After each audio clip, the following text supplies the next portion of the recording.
Roy Cohn died in the National Institutes of Health in a bed at 6 o'clock in the morning in 1986.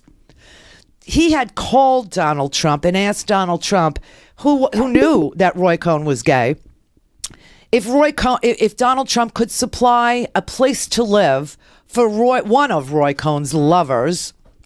And Donald Trump gave him a crappy hotel room at one of the worst places that Donald Trump owned. And at this point, he owned the Plaza. Okay, he owned some really good stuff.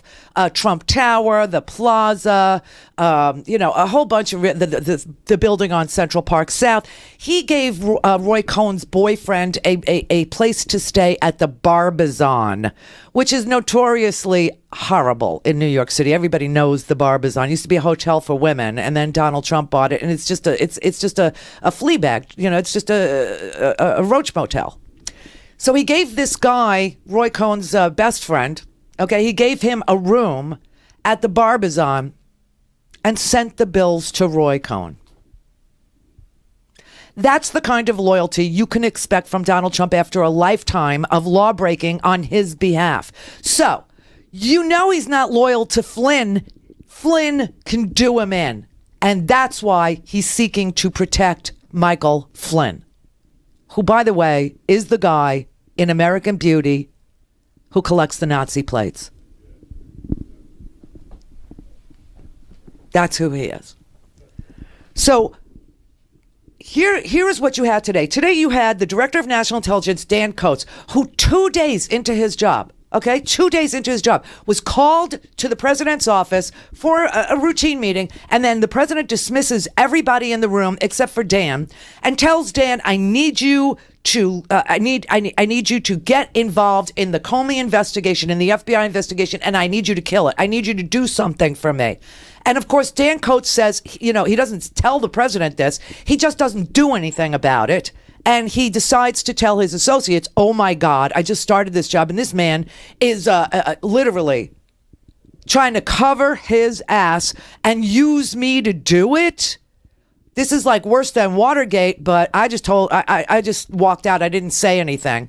Well, what are you going to do, Dan? Well, I don't think it's appropriate, so I'm not going to do anything.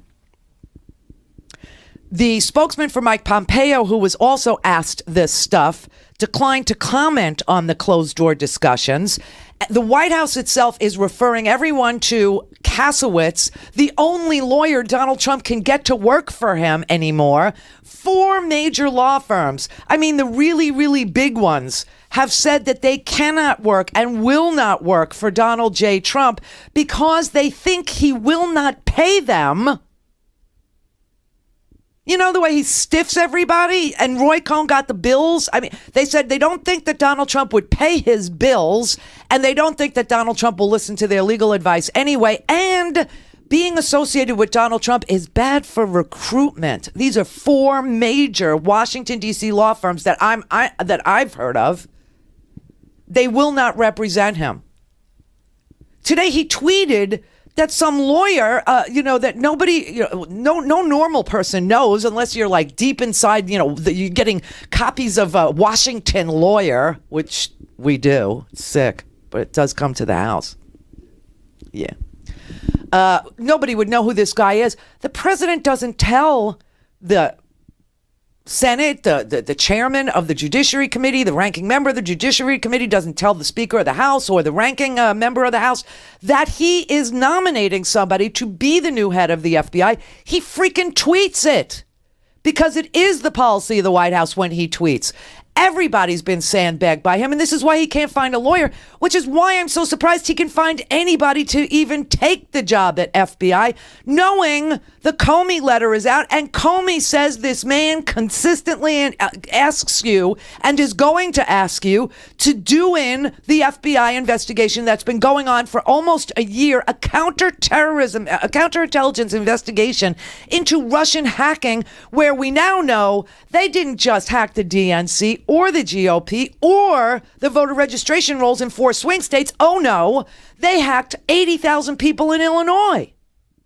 They hacked all over the place. Almost half of the voter register, over half the state, just about half the state, 20 states report that they There were attempts to hack them with these Russian phishing emails where, it says, hey, I need your help. And, if you open it, then you're really opening up a door for the hackers to get into your system. So don't open emails from people you don't know. But I mean, it's unbelievable. And the president doesn't think that's a big deal. He doesn't think it's a deal at all. He's worried that it's going to get back to him personally, that he knew something, or that Jared knew something, or that they were colluding, or that they were receiving stolen materials gotten by the Russians as the Russians were. I mean, this is an amazing time in history. I've never seen anything like it. I mean, Clapper is in Australia today. He gave a little speech. He said, they asked him, what's going on in the United States? They said, is this like Watergate? He said, absolutely not. This is worse than anything that happened in Watergate. This involves a foreign government hacking our elections. Watergate pales in comparison to this, he said. The former head of the CIA.